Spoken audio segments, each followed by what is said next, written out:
So it's clear NFL owners were trying to make a point. This is probably the most glaringly obvious, we're going to show you that we're in control moment that we've ever had in the NFL.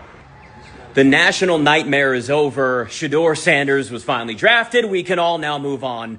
We're probably not actually going to do that. Let's be honest here. Look, there are people debating whether or not he was a first-round pick or not. There's no reason why this guy shouldn't have at least been drafted in the second round.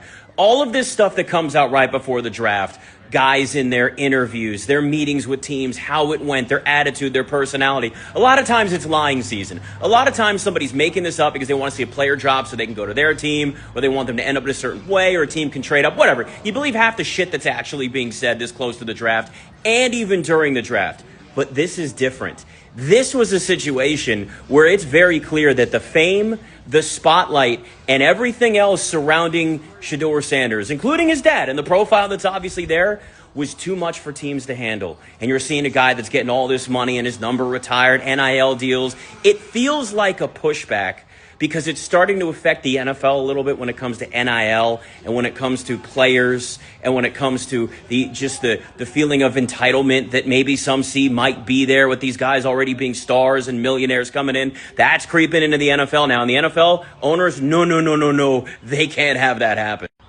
Now, that being said, this is the quarterback room for the Browns. Obviously, Deshaun Watson, not going to be a part of it this year. Maybe never going to be a Cleveland Brown again. But if you want an example of an organization that is desperate to find a quarterback, that has it's been an absolute nightmare for them, this quarterback room, drafting two quarterbacks the way the Browns did, is them just clearly saying, we'll take a veteran. We'll take a guy that's only been in the league a few years.